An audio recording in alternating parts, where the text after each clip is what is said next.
Welcome into the Tuesday Night Football Show, live from Fire and Vine. My name's Jacob Vinson. We've got Noah McKay, and that's right. I said it right you this nailed time. It. That's it's not the coach's show. It is the Tuesday Night Football Show. Welcome in, everybody, and we've got a lot to talk about. Week 8 of the high school football season. We're getting closer and closer to the playoffs just around the corner. The region races are heating up. Obviously, we went through those last week. We'll talk a little bit more about some of those region races this week. Of course, we'll get to the UC Top 5. We'll see where Noah was right and where he was wrong, and we'll preview all of the games that we have coming up. And these next 2 weeks, a little bit slim. Only 3 broadcast games this week, 3 more next week. 5 weeks for almost everybody across the Upper Cumberland these next couple of weeks. And then right after that, it gets really, really fun for the final 2 weeks of the regular season. So let's get right into it. Noah, of course, we always start with where you were right, where you were wrong. And again, not too much where you were wrong, but there was one. Yeah, so listen, this is the week a lot of people are on vacation. I hope you didn't go to Disney this time of year. If you did, I hope you're coming home. You're leaving you're leaving immediately. Right now. Yeah, like yesterday. Yeah. Get out yesterday of there. Would have been nice. But if you're watching from a different beach, then we welcome you in. If you're watching from some mountain somewhere, we welcome you in as well. Hope everybody has a safe and fun fall break. If it's this week, if it's next week, if it's both weeks, enjoy it. We're still here, though. We still got plenty of football to talk about. We cover enough schools. You know, there was a time in the first iteration when I came on here before a lot of this had changed where we only covered like 5 schools. And this was a great week. I didn't do anything. I had nothing to do. I mean, we canceled shows. It was fine. It's still going to be a great week because we get to talk about high school football, and there are some intriguing games. Where I was right, where I was wrong. I was wrong on one. I already apologized on Friday night. Gordonsville, I'm sorry. I picked Forest, and I kind of explained my reasoning. I'm not going to cop out. I did think Forest maybe 52-48% chance to win that game based on kind of the 50,000-foot overview I did on it. But there was some – we talked about the standings, and I really very much want to win and take my crown back from Justin, who won the picks last year. And I had a 2-game lead, and if I could have got it to 3, it's kind of like going for 2 up 7 to make it a 9-point game. It would have been really tough for him to come back. And if I missed it, I've been kind of waiting a few weeks to find one where I can defer from him, and that was the one, and I was wrong. So, Gordonsville, you proved me wrong. I'm sorry about it. But I'm still in first, so let's just keep that straight. I'm still number 1, and it will stay that way the remainder of the year. Where I was right, my favorite portion. Macon County bounces back. Nice win for Macon County. That was really impressive. We'll talk more about it, but they hit a level that we haven't seen very many teams hit this year, and a level they hadn't hit in several weeks. So big win for Macon County. Cookeville, the way they won that football game, good win for the Cavs to be able to come back the way that they did to win that game. Wasn't as big of a comeback last year because they were more back and forth throughout, but we've got some questions on the back end of the defense for Cookeville. So we'll talk more about that, especially when it comes to a Green Hill matchup coming up in 3 weeks. So, but we were right on that, kind of how that game would go. That didn't surprise me, the final score in 300-plus passing yards for Gallatin, but a ton of rushing for Blake Owen. Blake Owen throwing the football pretty well as well, so we were right on those 2 last week. That's where Noah was right, where he was wrong. Once again, this is the Tuesday Night Football Show. My name's Jacob Vinson. That's Noah McKay. Good amount of people tuning in already. Make sure you hit that share button if you're watching on Facebook. If you're watching on YouTube, like the stream, and make sure you subscribe to the channel as well, and give us a thumbs up. Comment along with us. Let us know what you liked last week. Let us know what you're looking forward to this week. Let us know maybe where you're vacationing at. Hopefully not in Florida on that West Coast, and we hope everybody is able to get out of there safe and sound coming up really tonight because it's going to hit tomorrow morning. Let's thank the people that make this possible, all of our all-inclusive sponsors. Of course, we're here at Fire and Vine live on the rooftop as we are every Tuesday night for the football show. The Real Estate Collective is out there. Tee Up in Baxter, Sonia Brown with American Way Real Estate, Club Wyndham. You're watching it right here on the Watson Chevy UCR Media Network. The Quality Family, Domino's, another one of our all-inclusive sponsors. Nelson Trophy and Screen Printing, the longest-running all-inclusive sponsor. Crouch Team with Highlands Elite Real Estate. We've got Hall Sports and Outdoors, Aminette's Eagle Auction and Realty, Hall Family Pharmacy as well, and Swallows Insurance. We appreciate all of our all-inclusive sponsors for making not only this possible, for making the games we do possible, for making everything that Goose does possible. He does quite a bit for us out here as well. How about that video? Unbelievable video. Yeah. And if you want to be an all-inclusive sponsor, if you own a business, it's the most cost-effective thing we do. You see them on every broadcast for a reason. You should be on that tier. Send us a message, and I'll get you pointed in the right direction. Like, tomorrow we can have you on the all-inclusive tier, and you can be featured with these businesses that there's a reason you've been seeing them for a long, long time. They're happy with what they get. They keep coming back. You should as well. So send us a message on that. All right, that's my self-plug, shameless plug of the day, but it's accurate. All right, we're into it. Let's do it. It's the UC Top 5. Yeah. It's easy this week because all 5 teams, they won last week. So we'll go through the UC Top 5. It is the same as last week. Number 1, the Upperman Bees at 7-0. They beat Smith County 43-13. Cookeville Cavaliers remain, they get another win in region play, I should say. 6-1, 3-1, beat Gallatin 45-29. White County beats Cumberland County 24-0. We'll talk about this one a little bit as well. Macon County at that number 4 spot, beating DeKalb County 49-27 in comeback fashion. And the Stone Memorial Panthers still at number 5, 5-2, 3-1 now in region play, beat Livingston Academy 47-14. Now I say we'll talk about White County and Macon County because White County might have a little bit of an issue. Their best player on the team went down with an injury early in their game against Cumberland County. They were up 17-0. He goes down, and they ended up getting another score after that. Still preserved the shutout, so still a good win in region play. But Trip Pinion went down in that game. He did comment on the End Zone show saying that he was fine and that he'll be back, and it just kind of depends on when he is going to be back. Yeah, and so let's look at this. There's a couple of teams that could be on this list as soon as next week. Certainly right there on the doorstep, and then one of them is in the high school football game of the week in York Institute. They now are starting to roll. Winners of four straight. My apologies. Brain fart. We're already in week 8. That's crazy. But got a lot of numbers in our head. There's a whole lot of numbers, but winners are 4 in a row, and the other is the Clay County Bulldogs. Bruce Lamb, I see you. But, it's not our rankings that came out from statewide. Correct. And does not reflect my ballot on that statewide rankings. They are firmly in my top 10 in the single A classification, and it's tough for 1A team to kind of crack in because you're going up against bigger classes. If we did a large and small, York and Clay maybe 1 and 2 on that list. So, but certainly have the ability to. York this week with a trip to Stone Memorial. They win that game, they're going to have a great argument to be on this list. You look at the list, number 1 ain't changing. No. It's not. Cookeville sitting at number 2. Really nice win. We'll talk about it. They've got, an interesting bye week. Then a really kind of intriguing game with Lincoln County, which is not the layup that it was a year ago before the most important game of the season, bar none, against Green Hill. So that'll be something to watch for White County. The question is simple. Is Trip Pinion playing football or not? Because if Trip Pinion's not playing football, they're not staying at 3 on this list. If he is, they could move up on the list if some things go their way. So Macon County, huge come from behind, but a huge bounce-back victory for the Tigers. And then for Stone Memorial, keep churning, keep ticking off those W's. They're playing their best football maybe in the past 2 seasons right now for Stone. So they deserve a spot on the list as well, but don't forget about those 2 teams, whereas kind of early in the season it's pretty well-defined top 5. Here I think we've got a pretty well-defined top 7-8 with a look towards a Gordonsville team that finally got right last week with that win over Forest, but certainly a clear top 7 in my mind right now. Yeah, David makes a good point. White County's played all 4 of these teams outside of themselves on the top 5, and they're number 3. They lost to Upperman and Cookeville, have beaten Macon County and Stone Memorial, and that's why the UC Top 5 is the UC Top 5 where it is right now. But like you said, too, York kind of on the outskirts looking in, Clay County right there, and then Gordonsville just off that as well. 8 really good teams, and you can't rule out DeKalb County either. Obviously, they just lost a game, but they still have some pretty good pieces on that team. As good a parity when it comes to really solid football as I've seen. We've had a few competitive seasons where, nobody has the ceiling to get past the second round. That's happened in my time up here covering high school sports. This year, a lot of teams that you can see making the 3rd, 4th round of the playoffs or beyond. So exciting as we get later into the season. That parity continues to develop. But I think it's some high-level football that's being played in the Upper Cumberland right now. Once again, the UC Top 5, the number 1, Upperman Bees. Number 2, the Cookeville Cavaliers. The White County Warriors at number 3. Macon County checks in at 4.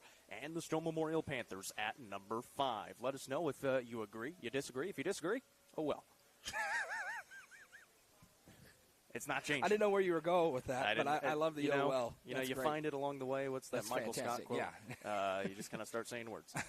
Sometimes it happens like That's that. fantastic. Let's talk about this Cookeville game. They beat Gallatin 45-29, and it was a game that they did not play very well in. And really for the majority of the game, in the first half especially, they had to do a lot of work to get it tied at halftime, 14-14, put together a late first half drive, converted a 2-point conversion, and then had to get a stop coming out of halftime, and were able to finally start to put the pieces together in the second half. Outscored Gallatin 31-15 in the second half. And how about this Cookeville team? You look 3 years ago and what this roster was, and obviously the turnover and everything.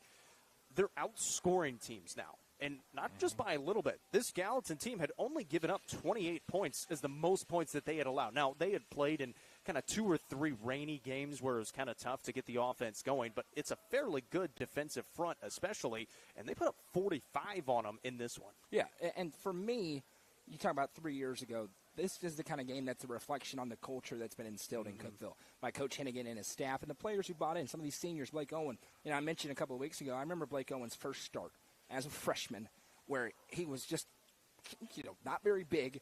It was on a Wednesday night in Shelbyville, and it was Blake Owen and not a lot else around him.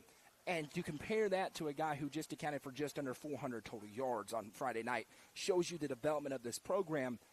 2 years ago, they lose this football game. This is a Cookeville team that knows how to win, that expects to win, and that doesn't blink in these moments. And really, kind of look back to last year's game against Gallatin, maybe the point where that was firmly established when they came back to win that game. So, I think you can get a little PTSD when they went down a couple of scores in that first half, and we went, ooh, they're in trouble. I think it's what we said to each other. They're in trouble. And they weren't. They were able to kind of just stay in there, get back into the game in a hurry, play good situationally, getting those points at the end of the first half, into the second half as well. Those are critical. Final 4 minutes of the first half, first 4 minutes of the second half, they won that sequence, gave them all the momentum to roll through the end. Still some concern for me, though, when you talk about, and again, the standard is different in 6A football. It's unfortunate sometimes, but it just is. When the measuring stick in your area is Oakland, you have to talk about the good and the bad, and we've got a little bit of a concern on the back end of the defense. Now, I think having Thomas Johnson not 100%, a gutsy big effort part by him, is a big part. But this was a question before the season, and it's kind of persisted through the season as well. Cookeville's going to have to get better on the back end of that defense in this bye week, in this fall break week, because they've got a really prolific passing offense looming in 2 weeks in a game. If they want to go on any sort of a run, they have to have at Green Hill. Gallatin threw for almost 350 yards of passing. They do have 2 prolific receivers and a very good quarterback. 6A football, though. Yeah, and that's a teams lot of these that. teams are it's going not like to have 1A that. where a team like Gordonsville is the outlier, and a team like Clay County is the outlier with how much they throw it. These are football teams that have Division I receivers on the outside. You've got to be able to defend that. Cookeville has their kind of ace in the hole running the football. But what happens when that's not there? You have to limit big plays on the other side. I will say, Zach Hennigan, the way he called that game on Friday night was absolutely phenomenal. To your point, struggled to run the football early on. They started to open up the passing game a little bit. Only had to throw it 10 times, 11 times in the game. But big play call to get the first touchdown the tying touchdown of the night, where you're under center, you roll out with Easton Davidson, and you knew that was in the back pocket. At some point it was going to come out this season. It came out at a big time, and then they were able to get the 2-point conversion. And then I really like the trick play as well. Lucas Harden, they break the huddle. He stays over on the sideline, just kind of crouched down. I didn't know he was over there. And the Gallatin defense didn't know he was over there, and he takes it 66 yards to the house, and that kind of turned it on the head, and Cookeville kind of felt in control after that play. I do think if the Easton Davidson factor is going to become a real threat for them, you're going to have to see him on the field more than he was on Friday. You can't just put him in when you're going to go to that kind of well, because teams are going to key into when he's in the game, they're going to throw the football. So I do think you may see against the Lincoln County, a non-region game, a little bit more, both of the quarterbacks on the field at the same time. And again, this is not any indictment on Blake Owen, a sensational player, one of the best players in our area and beyond. It's just the different element Easton Davidson gives you. If you want that to be a kind of really scary thing and kind of keep the defense off balance more, I think you may see him a little bit more to add in some stuff on tape of him. And it may be under center and turn and hand it to Blake Owen or whatever. But just being on the field a little bit more wouldn't surprise me with Easton Davidson. I think that's an ace in the hole of both Hennigans, Taylor and Zach. Blake Owen was our Nelson Trophy and Screen Printing Player of the Game. He rushed for 238 yards and 2 touchdowns on the ground. He threw it 5 for 10 through the air for 167 and a score as well on that 66-yard passing touchdown to Lucas Harden. Lucas Harden on the season now has 3 catches and 3 touchdowns. That's effective. Yeah, that's pretty good. Yeah. The bye this week, so they do not have a game this week. Obviously, all of Putnam County on fall break as well. And then they welcome in Lincoln County, which is kind of that old rivalry in at Lincoln County. A little bit better this year as well. Much better. Obviously, we'll talk more about this on next year's Tuesday Night Football show, but and even just hearing from Coach Hennigan and from Justin on the End Zone show, seems like this is going to be more of the game that they were used to when they were playing. Yeah, Lincoln County getting back to running the football, being a physical football team. You're right, we'll get to preview it next week, but not a layup. And you know what? I think that's good. Mm-hmm. I think Cookville needs a game out of the off week, because coming off of fall break, and listen, that means you've got to accept the fact that it's a game you could maybe lose. Mm-hmm. But if you're able to win it and beat a good team, it gets you back rolling in the right direction. I really believe for a team like Cookville, a team that wants to contend, I think the cupcakes late in the season do you more harm than good. You've got to be in your best rhythm, like a Stone Memorial is right now, playing their best football right now down the stretch. And I think you can get out of that if your starters are only playing a half because you're up 42-0. So I think that's going to be a good game for Cookville next week. Cavaliers bye this week. Lincoln County after that at home at Green Hill, and then they get Wilson Central to finish out the season. Still in a good hunt for a top 2 seed. Upperman beats Smith County 43-13. The streak of touchdowns on offensive drives finally came to an end, and that is how good season's over. That's how good this team has been playing. Is that's really the thing that stands out in this game. I mean, there's really not a whole lot else to talk about, just because they've done this to every single team with the exception of Macon County that they've played. Well, there's a new streak, and that is the starter defense has not allowed a point since the Macon County game. That's also so true. There's a new streak all of a sudden that I get to talk about. But yeah, now I think it's 30 of 31 drives for the starters have ended in touchdowns. The best team in the state, in the class. And you could argue with the wall about that. I mean, we talk about weapons. This team has got weapon. When your fourth wide receiver is Elijah Fitz, he's not on the field 60% of the time. You're a D football team, because that is 95% of team's number one option on offense. So, and you just obviously they got a lot to get done this year, but you look next year and see an offense has Bronson Chaffin and maybe Carmine Phillips and running back and Elijah Fitz on the outside. You go, oh yeah, they're still going to be good. And Colton Johnson, who's a beast. I mean, and really, defensively for Upperman, a testament to him. To lose a player the caliber of Walter Kane for the year and not miss a beat on the defensive end. Big credit to Jude Fitzpatrick going to that Mike linebacker spot and kind of was playing like a linebacker in the back end of the defense, and I think that has raised his game. You get a Branson Turnbow on the outside, and when you have a guy like Elijah Fitz, what a luxury that's been, because you can put Turnbow at safety, Fitz in at corner, Brown at the other corner, Carmine Phillips out there as well. They're good on the inside. Izzy Alvarez kind of manning that interior of the defense. They've got a few other linemen who have really come along. They've got a lot better on the offensive line. I know this game's 43-13, but it's 43-0 at halftime. Then the backups are in. I don't care what happens after that. You know, Greenville, God bless you, run 73-8. Who cares? Like, we talk about this when we get into the fourth round of the playoffs. I really don't care what the final score is against teams that you should be beating. And another dominant performance. They're the best team in the state. They're number one on our top 5, and it's not changing. Again, 1 week later, we will all be picking chalk Upperman until the first week of December. They're on a bye this week. They get White House next week, and that's an interesting game because if you'll remember last year, they struggled to get that win, and it's after the bye. It's always weird playing after the bye. You know why I'm interested in that? Because we talk about comparing, of course, this year's team to last year's team, which, by the way, Pearl Cone is not as good as they were a year ago.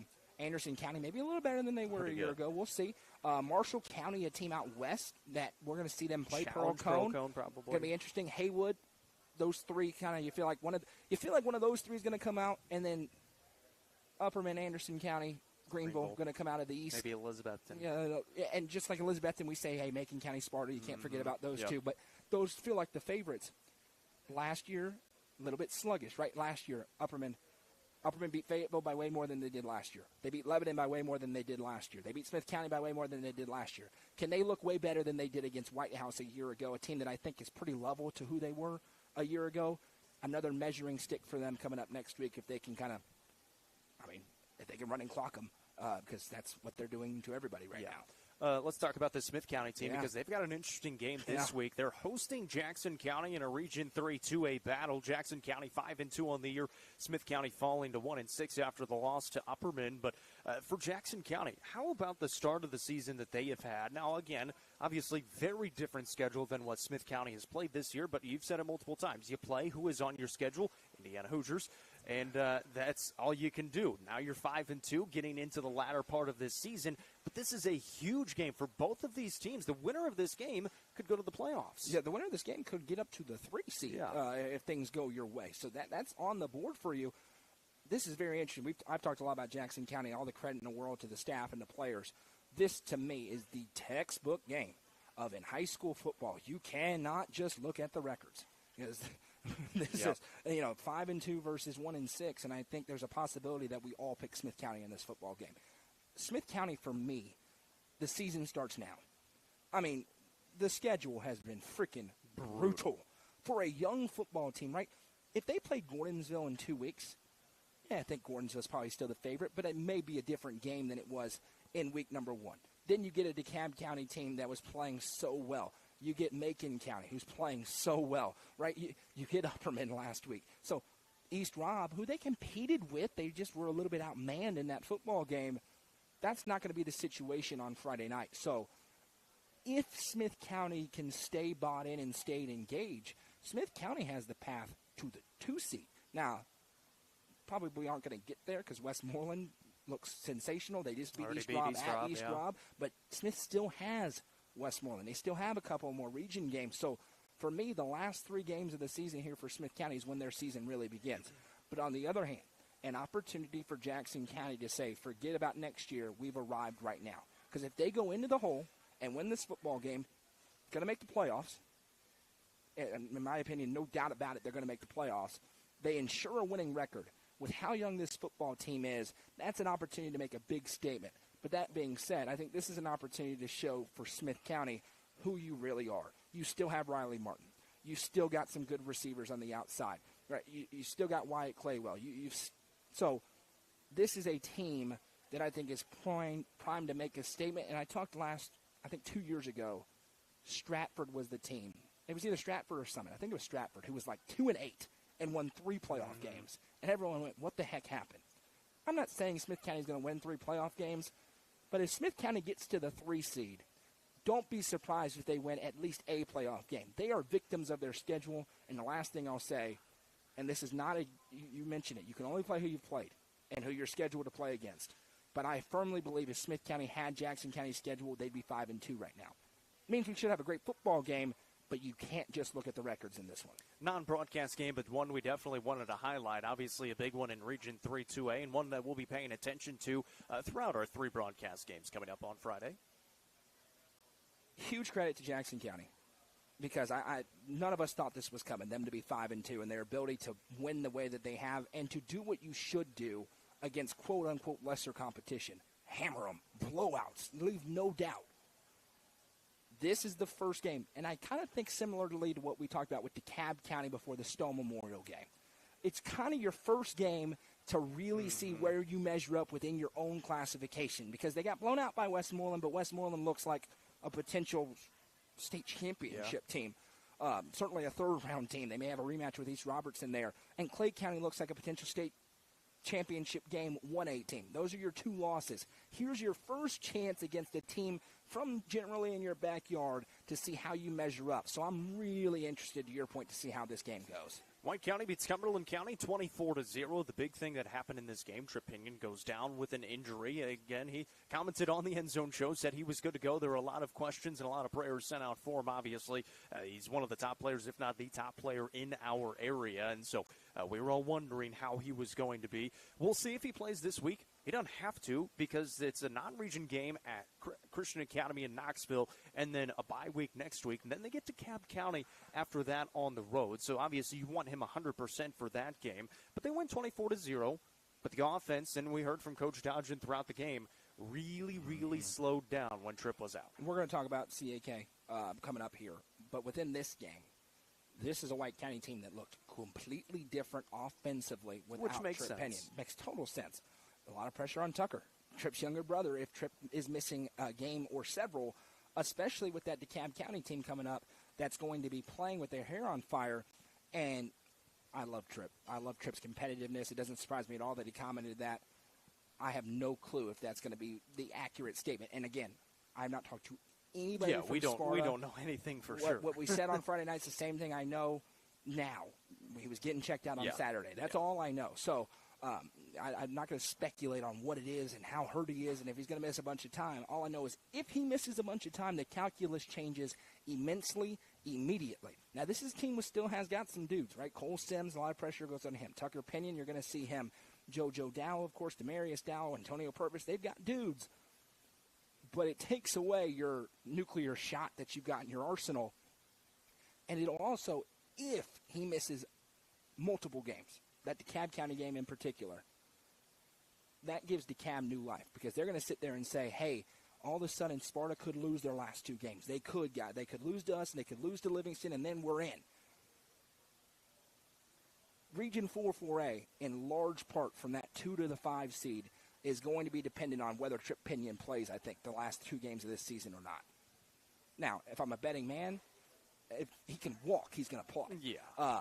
Does that change how effective he is? I don't know, but we're going to find out. And we got a lot to talk about with this game on Friday night. Well, we're going to find out Friday night if he plays or if he doesn't. The 5-2 White County Warriors head on the road to CAK in Knoxville, who are 2-5. They are 1-4 in their region in Division II. This game will be on UCR 3 with Coach Johnson and Jack Bolden, presented by the Sparta Rico team. The Warriors have won 2 in a row after falling to Upperman a couple of games ago. And again, the big question mark, does Tripp play in this game? If he does, obviously, I think we feel pretty comfortable in Sparta winning this game. If he doesn't, I don't know if we feel as comfortable. So there's multiple things to look at here, of course, without any knowledge of if he's going to play or not. There is a tiebreaker that goes to overall record. That's a thing. The win over Macon County, gigantic. Huge. For Sparta. Gigantic. It gives you a little bit of breathing room. You had the win against 2 of those teams. DeKalb game's still to come. With that being said, if he has a paper cut, there is a 0% chance I'm playing Tripp Pinion in this game. Because forget the tiebreakers. You win your last 2 games, you're the 2 seed. No matter what. Nothing else changes. That's exactly what you win your last 2 games. Yeah. You could, and so David says Sparta has to win one of the last 2 region games. I think there is some interesting paths if they lose one. I don't know off the top of my head. We went through it last week. If they beat DeKalb, it's done. Correct, because they have the tiebreaker over all the other teams, and everybody else would have at least 2 region losses. Yeah. So, correct. If they lost to DeKalb and then beat Livingston, I don't know. DeKalb only has 2 regions. Wouldn't matter. DeKalb would have to beat Upperman. They'd have to beat Upperman. An Upperman team wouldn't have anything to play for except for the fact that they want to be undefeated every year. It's pretty clear. Yeah. They want to be 15-0 this year. Yeah, it's not like they're sitting for a bowl game. No. You only get 10 Fridays a year guaranteed. Right, exactly. So, but you could not pay me $1 billion to play Tripp Pinion if I'm Curtis Beatty in this game. There's no benefit to it. Yeah, especially the bye after and that. I think they can still win it without Tripp. Yeah. Now, I think it's a different sort of ball game, and offensively this week they're going to have to obviously practice different things with Tucker running the offense, and maybe you get creative with some wildcat looks and things like that. But this is a CAK team that can be beaten even without Tripp Pinion. Yes. I'll be stunned. No personal, I'll be stunned if Tripp plays on Friday, especially with the bye week behind it. You get 2 weeks, to me, the cost benefit, I'd be tempted to sit him anyway. I mean, with any sort of nagging injury. So I'll be stunned if Tripp plays on Friday night. Really will. We do have to pick this one. I kind of put a caveat in here. Yeah. If Tripp plays, score, and if Tripp doesn't play, score. I said Sparta wins this one. If Tripp plays, 35-7. If Tripp doesn't play, I think Sparta wins it by 1 point, 14-13. Yeah, I think Sparta's defense is good enough to win this game either way. And it gets to kind of your point offensively. And listen, this is a game if Tripp doesn't play, that I'm going to be watching closely. Because what happens if in a playoff game Tripp gets nicked up? What happens if in that DeKalb game something happens, if he is playing? So can this offense function without him? I do think it looks very different with a week of practice and preparation, knowing what you've got. So we'll see, but I'm picking Sparta either way. All right, how about the Macon County comeback win against DeKalb County? 49-27, the game that Noah was at on Friday. They were trailing 27-14 with 6 minutes to go in the third quarter. Halfway through the third quarter, they scored 35 unanswered in a quarter and a half to win by the margin that they did, and overcame 6 turnovers as well. In that game, Macon County hit a level that I believe only them and Upperman can hit in this area. And that is big play after big play after big play, like 5 of them in a row. And I'm talking 80-yard touchdown run, 89-yard touchdown run, 50-yard pass down the field, where they're just rolling downhill. The only pass they completed, by the way. Correct. And it's if you go back and watch it, really right before, it's when they go down 27-14, Jeremy goes, there's got to be some explosive plays here for Macon County. They haven't had any. Bang. And they were running a little power read all night long, and they faked it, and Kellen Heyer got free behind. Great ball from Gammon. One play later, Zach Borders scores, who had a good game, 219 yards rushing. I think it was only like 16 carries. An 89-yarder will help you out tremendously with your yards per carry. So, that was kind of a reflection, and I mentioned there have been 3 quarters this year, that third quarter, fourth quarter last week, and the first quarter in Baxter, where they look like the team that was hyped up all offseason as maybe the best Macon team ever. The problem is they're going to have to figure out a way to do that for 4 quarters in the right spots, really from the second round on. Because I'll tell you, we've talked about a 4-4-A sweep, and that may happen. But Loudon, so Saudi Daisy's not a slouch, and Loudon's a good football team. I was talking to somebody today who's seen Loudon play in person, and they are a good, well-coached football team, a team that faced Macon last year that will be hungry for revenge. And right now, if Macon is the 3, Loudon is the 1, they're going to win that region out there. Macon could see Loudon in that second round of the playoffs. So this is not a layup for Macon from the second round on. They're going to have to be ready to go. If they end up sliding into that 3, the loss to Sparta makes it overwhelmingly likely they will slide into the 3. I haven't forgot about you, Stone Memorial, though. They could get there as well. That last game of the season could be for that 3, where in that second round you'd be either playing Loudon or Upperman. Or in the first round. If you lose that game, it could be to go to Loudon in the first round. So they're going to have to find a way to find that consistency. Coach Shoulders said it in the highlight video at the end. They're not done yet, but it was a really impressive to save their season. I mean, they were looking at going home. Yeah. And they rattled off 35 unanswered points. So a really strong performance for Macon. And for DeKalb County, Houston, we got a problem. Because you still have Sparta, and you're praying that Curtis Beatty's just feeling really nice, and in your opinion, they want to rest him an extra week starting in a couple of weeks, and then you get Upperman in your building the following week. DeKalb's going to need some help to get into the dance now because of their last 2 losses. 427 yards and 6 touchdowns on the ground for the Macon County Tigers. Comment from Sean. He says, better not overlook Saudi Daisy. They upset Red Bank last week. Red Bank's not good. And now I say this every year, and it happened last year.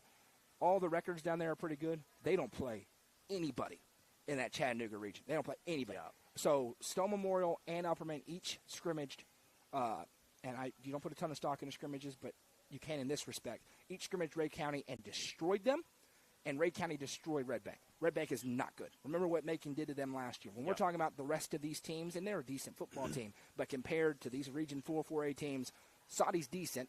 They're better than Red Bank. Red Bank is not the same Red Bank from the last 3 years, so I want to make that really clear. You mentioned it, Macon keeping themselves in the playoff hunt now and in line for possibly that 3 seed, and who knows what can happen, maybe that 2 seed, but a very, very slight maybe. And then obviously you've got Upperman in that top spot right now. And that's the only thing we're confident in right now, that they're going to be 1. Yes. 2 through 5, I got no clue.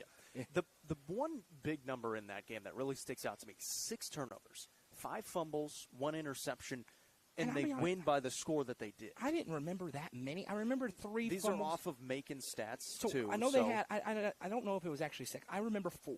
Okay. And I may be misremembering. They had 3 fumbles in the first half. Okay. And that was huge, right? They just could not get rolling. And 2 of them were special teams. So DeKalb scores to go down 1 to tie because they missed an extra point. And then Gabe Borders has a huge return and got crushed. I mean, this was a textbook. This wasn't any – he got crushed. Ball pops out. DeKalb gets it.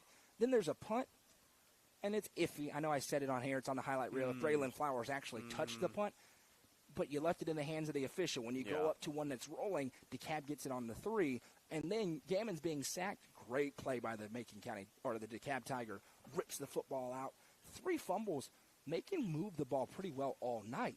They couldn't get out of the way. Now, I'll tell you, and then the last interception, they were up 2 scores late, and they were going for the kill shot, dropped back to pass, threw it deep, great interception by Jordan Parker. One of the first defensive snaps he's played all season, apparently, gets the interception one-on-one with Borders. When Macon doesn't get in their own way, they were dominant. Mm-hmm. But you can't fumble the football 5 times, 4 times, 3 times against a really good team and get away with it most nights. They got away with it on Friday, so certainly that's something they're going to want to correct. And not the excuse of 2 weeks ago. It wasn't raining, right? It wasn't a wet night. So you're right. That was the story of the game. Conversely, though, for Macon, their red zone defense saved them because they held DeKalb to field goals twice. The end of the first half and the beginning of the second half. If those are touchdowns, it's insurmountable. Even with that onslaught, they're just going to be chasing points. They're too far behind. Holding them to 3, kept it at a 2-possession game, and then they were able to do what they did. Stone Memorial beats Livingston Academy 47-14, and you've said it for the last couple of weeks. It seems like the Panthers have really found their swagger here in these last few weeks of football. Kane Page had a pretty big night receiving for the Panthers as well. Maddox Akendo still running the ball pretty well, just not as much as he had the 2 previous weeks prior. And here talking with Casey on the End Zone show after the game, sounded like they had some troubles with some penalties in that game. A Stone Memorial football game. I mean, for Stone, it is. I mean, listen. They got back to throwing the football some. Caden Page, 3 touchdowns in the game. Maddox Akendo is really good, and they commit a bunch of penalties. 2 years ago when they were really good and won the region, they mixed up the run and pass, and they committed a bunch of penalties. They, for whatever reason, they do. For whatever reason, and it's just an assessment, they commit a bunch of penalties, and they are able to overcome them because they have an explosive playability. Really curious this week. We're going to preview it, game of the week. What does this offense look like? Because we saw them get real run-heavy the last 2 weeks. They had to in DeKalb County. Are they going to stay with the spread? And they're going to be spread no matter what. But throwing 60-40, are they going to get back to running 75-25? Really curious to see that. But just textbook Stone victory. And one they had to have. You know, listen, we talked about it. We keep saying can't sleep on Livingston. Somewhat of a trap game. Trap game. They didn't lose it. A trap game. After winning last week at DeKalb County. Yeah. The trap house, as Justin calls it. But they didn't get trapped. They go in. They're playing their best football. And you know what? Weirdly enough, I'm okay with the penalties because I think that means they're getting back to their identity. They're Stone Memorial Panthers swagger. They just kind of – I'm sure we'll get some comments angry with us from Stone people. That's just how it is. I mean, when the Stone's going good, everyone thinks we hate them, and they play with that chip on their shoulder. It's awesome. So I was texting with Coach Samber today, and he said that I'm, the Paul Feinbaum up here, and he's got to chirp me like Lane Kiffin does. So it works, but I think the penalties show you that Stone's getting back to playing with that swagger that they have to play with to win football games. Speaking of, Paul Feinbaum had a fun day yesterday. Livingston Academy, now 3-4, 0-3 in region play, heading to Macon County at 5-2, 2-2 in region play. This game will be on UCR 2 with myself and my beautiful wife will be on camera. We'll give her the headset. We'll see if she talks. My wife never wants to talk. She wears the headset so she can hear it, and she does not want to talk. This game is presented by the Everton County Farm Bureau, and for Livingston Academy, I mean, you're running into another one of these buzzsaws who now seems like they've kind of figured it out. They had a little bit of that letdown game against White County, and that's not to take anything away from White County. White County had a great game plan, and it worked perfectly in that game.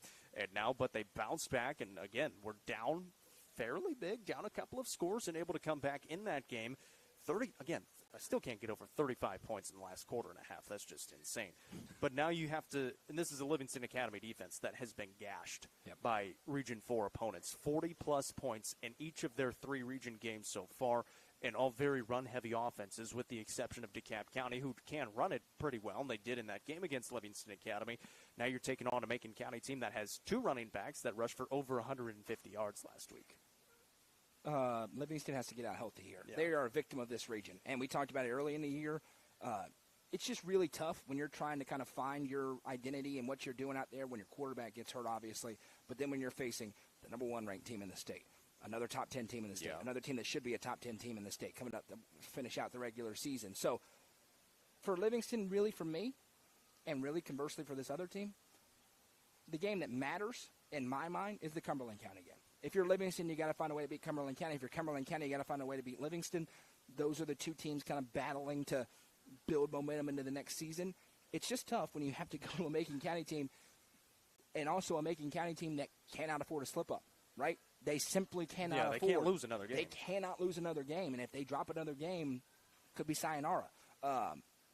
And the only reason it may not be is because DeKalb still has to play Sparta and Upperman. But you lose control of your own destiny in some respects if you lose this game if you're Livingston. So it is not a trap game. Livingston's out of those. They are done with trap games when you're in playoff mode right now if you're Macon County. So not a great spot. And I expect Macon County to take care of business in this game. Tigers won last year 35-0 in a rain-soaked game in Livingston. I'm going to go Macon County winning this one 42-0. And it's going to be blurry. Yeah. Yes. We don't listen to it. This will not be there. Listen to it. Yeah, I'll do it as a radio broadcast. So we'll just put it there like that. It's going to be very blurry. Yeah. We're going to probably put it in the description. Sorry, there's no service. It's essentially going to be this audio thing only. nearly died. Yeah. And this thing, we pay a lot of money for it not to die. So, sorry, but you just cannot get a signal out in the fan for some reason. No, especially when everybody piles into that stadium. So, which was rocking on Friday night. Yeah, I got Macon County winning this game as well. I'll go 42-0. Seems like when Coach Shoulders gotten into 42, he's got his guys out of there, and I expect that to be similar on Friday. Let's talk about York Institute. They get a big region victory against Oneida, 28-0 on Friday. We heard from Coach Wright after the game as well. I love Coach Wright. I love talking to Coach Wright because he doesn't sugarcoat anything. No, there's no coach Nothing. speak. Nothing at all. I absolutely love it. He kind of broke it down, and it made a lot of sense. After those first 2 weeks, he said, all right, listen, guys, we're playing like crap. Essentially is what he said. Not our words. And they wanted to get back to basics, especially defensively, because that's where they were really struggling. Now, they play two very good passing offenses in those first two games in Clay County and Grace Christian. But now you're into region play, and they really had to figure some things out, and they have. And defensively is where they have held their hat. And offensively, that's starting to pick up a little bay as well. They threw the ball a little bit more last week, and they got a defensive touchdown, too. Yeah, absolutely. And look, this is a York team. The further away we get from those first 2 weeks, you see, those are two teams that could be in the fourth round, at least. Yeah. In the form of undefeated GCA and Clay County, whose two losses are two really good teams by 3 points from bigger classes. So they don't have a bad loss. No. You can make the argument the Clay County game should have been different. I would love to see that game this week. Yeah. I mean, I think that's a good old-fashioned slobber knocker if they played later in the season. But they didn't. Clay County won the football game. That's all that matters.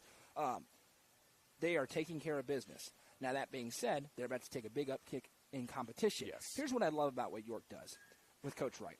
And, you know, there was a time, and he kind of has bounced in and out. When he's not been there, especially the last time he wasn't there, you go, man, this is a team with dudes. How about you just give it to them and stop being cute and just give them the football?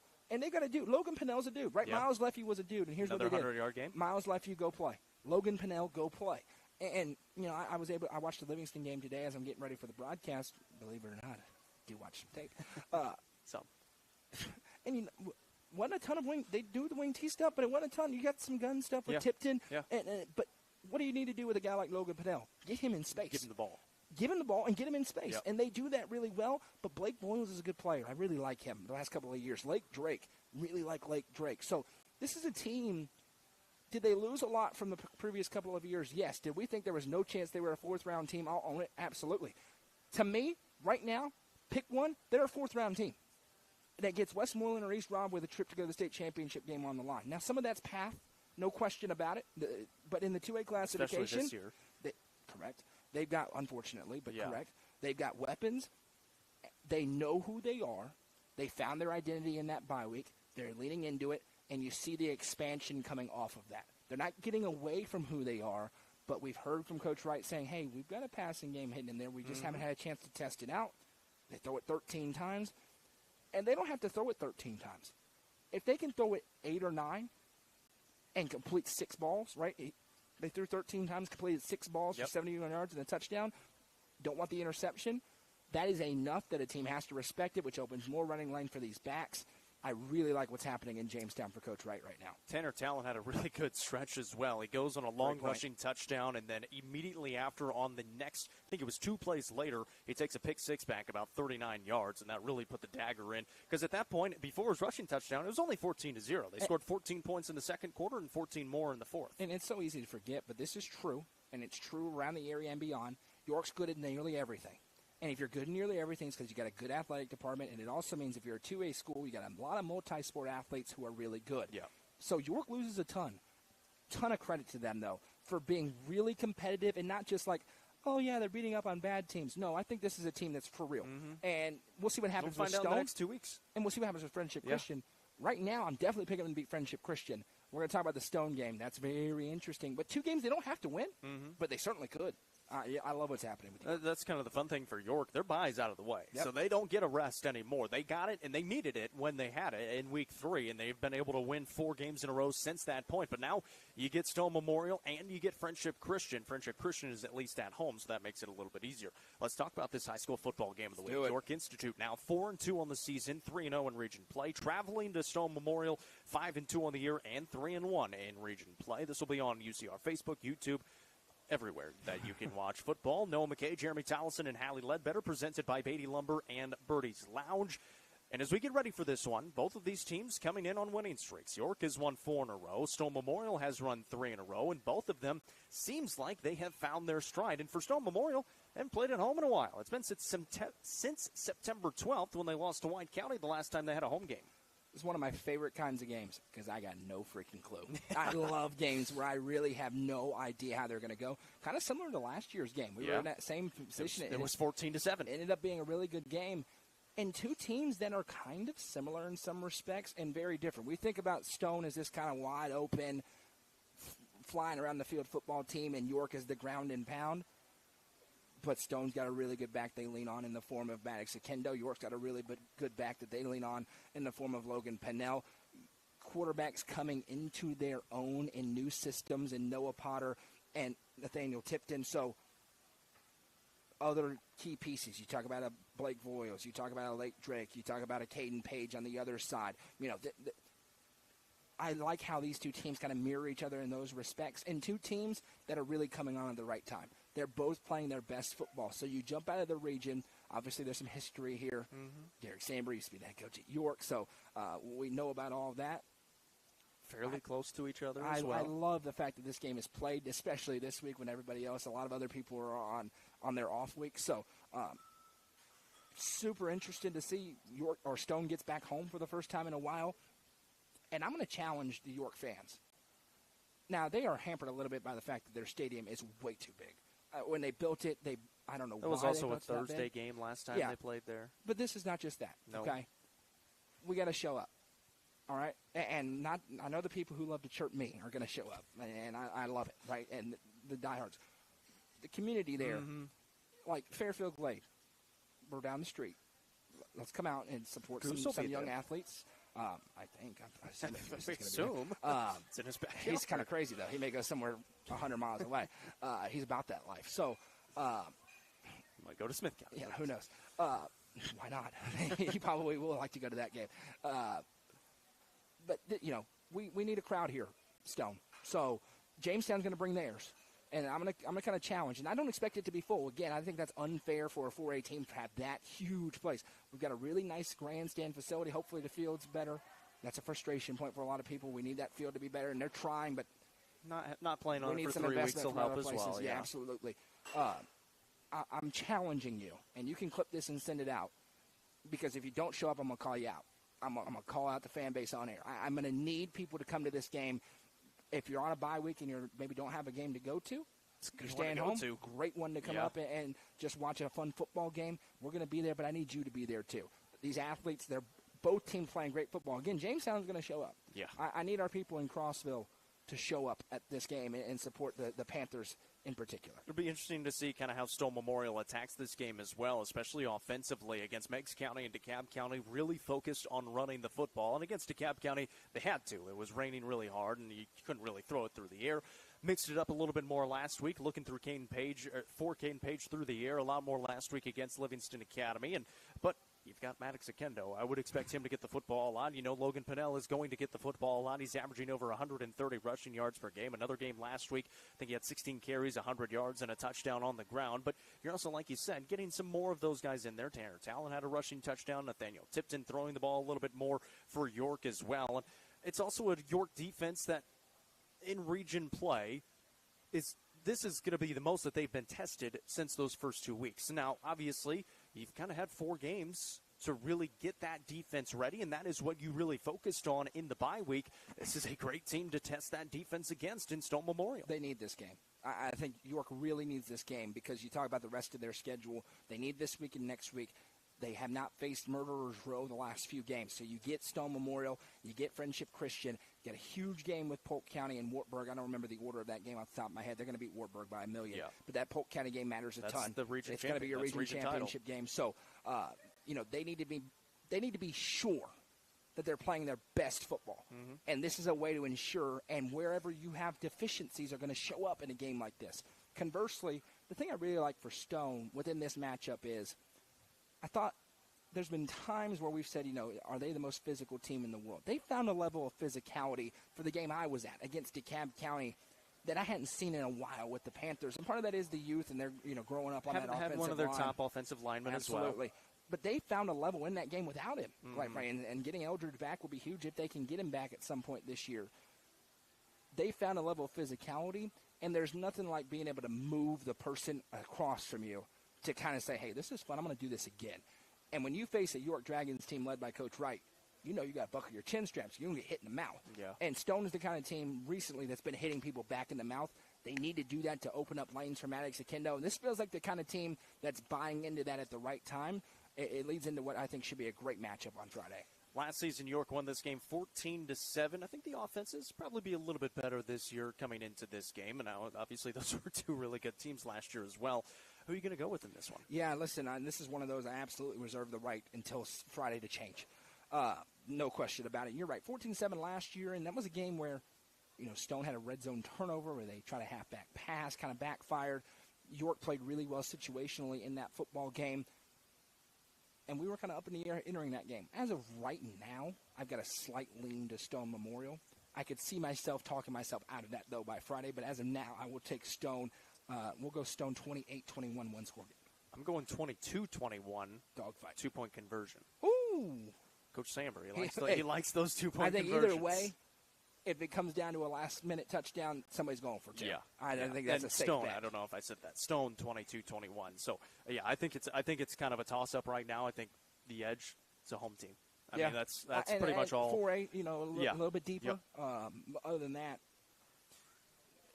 I'm also really curious. How does Noah Potter play in this game? Did he build some confidence last week? Caden Page, going to be a stud. Yep. Just a sophomore out there. Potter, just a junior. So you got kind of that three-headed monster developing offensively of Potter, Akendo, and Page. Can that continue? And on the other side, you got that monster developing for York, too. Again, these two teams kind of mirror each other in a lot of ways. I think we try to hype up the game of the week. I don't want to make a habit of being at bad football games. For the most part, I've avoided that this year, outside of one. That was a really bad football game. Figure out which one it was for yourself. But I really believe this one's going to be a really tight game. Our three broadcast games this week: White County 5-2, traveling to CAK in Knoxville 2-5 on UCR 3. Coach Dodge and Jack Bolton, presented by Sparta Rico. On UCR 2, myself and my beautiful wife Desiree Vincent. Livingston Academy 3-4, heading to Macon County 5-2. This one is a region game on UCR 2, presented by the Overton County Farm Bureau. And of course, the high school football game of the week as York Institute travels to Stone Memorial. 4-2 York, 5-2 Panthers on UCR. Noah McKay, Jeremy Towson, and Hallie Ledbetter. And my lovely wife, and Madison your lovely McKay, wife as well, running camera for me. You're trying to one-up me there and get me in trouble, but there you go. Yes. Presented by Beatty Lumber and Birdie's Lounge. Those are the three broadcast games that we have coming up. We've got UC Game Day morning coming up Friday morning as well. And then stick around for the End Zone Show after the games. UC Game Day morning going to be a lot livelier from here on out. I think we figured out a way to be a little bit more awake for that show. As long as there are no changes. It will be at 9 a.m. on Friday morning for everybody else. Yes. The End Zone Show will be live. Will be live and in color. Maybe from Justin's kitchen, maybe from his basement, maybe virtually. You never really know. We'll know about noon on Friday. Yep. But it was fun last week. It was. We had a good time. I will be coming back from Lafayette this time, so I might be pulling over in Gainesboro and giving a call. And yeah, the whatever the bank I might is be right home there. By the time you guys are done. Overwhelming likelihood that you could be, because it doesn't take long for you to wrap up your equipment like it does for mine. Yeah. But thank you, everyone, for tuning into the Tuesday Night Football Show. Once again, every Tuesday night right here on the rooftop of Fire and Vine. You can come out and get some great food. Listen, we've been kind of sniffing around. It smells absolutely phenomenal. We're sitting right here above the kitchen, and it is tremendous. It's really, really I good. miss food. It's a good thing that I ate dinner before coming here. Otherwise, I'd be salivating the whole time. But it's a great time. And, again, we appreciate all of our other all-inclusive sponsors. And like Noah said, if you want to get on board, reach out to us on our Facebook page, message us, and we'll get you squared away. We can have you on whatever we're doing tomorrow. I know Goose has got a lot planned Playoffs. for the rest of this week. Playoffs, tournaments for volleyball, golf, soccer. He was out at soccer last night. So all kinds of stuff going on here as the fall sports start to wrap up. Football season still very well into football season. Playoffs aren't starting for a few more weeks, but it is week 8 of the high school football